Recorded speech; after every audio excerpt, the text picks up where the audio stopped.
जी, प्यार से कहना धाम निरंकार जी। आज यहाँ काफ़ी अरसे के बाद सत्संग दासी को आने का मौका मिला और आपके ये दर्शन करके, जहाँ ये दिल हमेशा संगतों के दर्शन करके बहुत ही खुशी महसूस करता है, वहीं ये एक भाव कि ऐसा ही उत्साह हर एक का इस निराकार परमात्मा के प्रति हर समय ये भक्ति में लगा रहे, ये जुड़ाव, एक एहसास हर समय का। और कैसे जो आपसी प्यार सब संगत का है, ये भी बढ़ता ही जाए। हर एक को इस तरह ये एक्सेप्ट करके कि चाहे स्वभाव हर एक के अलग हैं, फिर भी ये प्यार ये हर एक से किया जा सकता है और ये करना भी है। ये एक अनकंडीशनल होके कि सिर्फ उनसे हैंड पिक्ड नहीं, जो एक मेरे मुताबिक अपना स्वभाव रखते हैं या मेरी जैसी चीज़ों को पसंद करते हैं, ये एक उस तरह के दायरे में एक छोटी सोच को नहीं रखना। ये खुल के हर कोई जहाँ हर एक को एक्सेप्ट करता रहे। और बात वही कि जब भी कोई कमियां हैं, वो खुद में पहले ढूंढी जाए और फिर उसके बाद अगर लगे कि खुद हम पूरी तरह से ठीक हो गए हैं, तो फिर ये औरों की तरफ भी अगर देखा जाए तो उस नज़र से नहीं कि किसी की कमियों को उछालना है, पर उस नज़र से कि एक उनसे बात करके उनके भी बेहतरी के लिए उनको समझाकर एक दिल से दिल का जुड़ाव रखते हुए, एक शुभ चिंतक वाक्य ही बनते हुए हर एक को फिर वो सुधार करना है। और ये बहुत ही स्वाभाविक भी हो जाता है जब इस निराकार को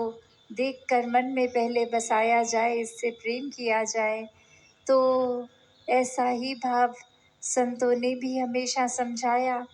कि कैसे अपने जीवन में हर समय ये कोई भी कार्य करते हुए ये भक्ति उस समय भी की जा सकती है जब कोई काम किया जाता है। ये प्रेम भी हर समय, ये प्यार भी किया जाता है, तो भी वही एहसास मन में रहता है कि परमात्मा जब कण कण में है, हर एक में है, तो ये प्यार भी अपने आप स्वाभाविक हो जाता है हर पल में होने के लिए। और अगर किसी पल में भी हमें वो चिड़चिड़ापन, वो बेचैनी का एहसास है, तो वो समय है जहाँ हमें अपने अंदर झांक के देखना है कि अगर ऐसा महसूस हो रहा है, तो ये हमारे अंदर का प्रेम, ये सहनशीलता, ये करुणा, दया,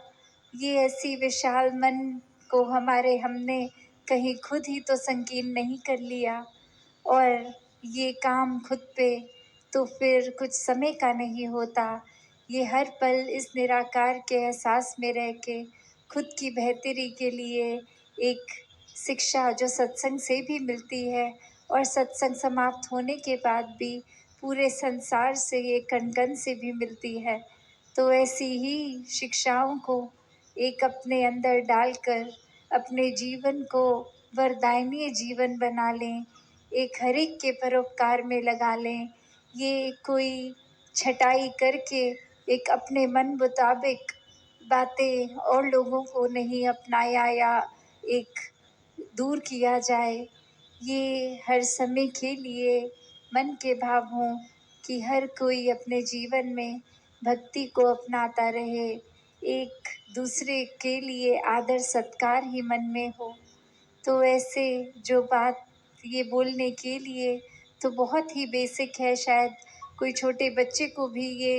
एक छोटी उम्र से स्कूल में भी शिक्षा के तौर पे एक मॉरल साइंस के रूप में भी बताया जाता है, तो फिर ये ताउम्र बात को क्यों रिपीट किया जाता है। तो बात वही कि अगर सीखा है तो हो सकता है वो कुछ पल के लिए उस तरह से बात प्रभाव छोड़े, पर अगर वो अंदर से ही बात रहती है तो वो हमेशा के लिए रहती है। उसकी कोई शेल्फ लाइफ छोटी कम देर के लिए नहीं, वो गुण फिर हम पहले खुद ही बन जाते हैं। तो जब हम खुद ही वो गुण बन गए, चाहे वो प्रेम बन गए, चाहे विशालता बन गए, चाहे अनेकों गुण जो जो भी हैं,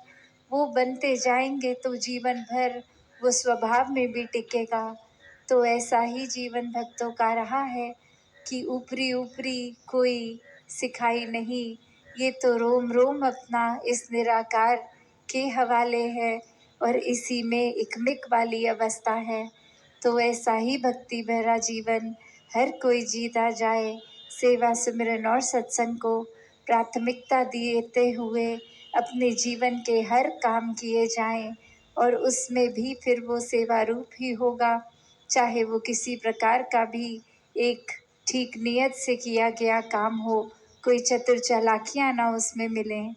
तो दातार हर एक पे कृपा करे कि हर एक के दिल और कोमल होते जाएं, हर एक के मन के भाव और शुद्ध होते जाएं, हर कोई निष्काम भाव से सेवा करता जाए, एक पूरे संसार के लिए ही एक हमारा एक कंपैशन भी मन में हो और उसी तरह फिर ये पूरे समाज के लिए, संसार के लिए अपनी कंट्रीब्यूशन वो पॉजिटिव हर कोई देता जाए। सत्संगत जी, धन्यवाद जी।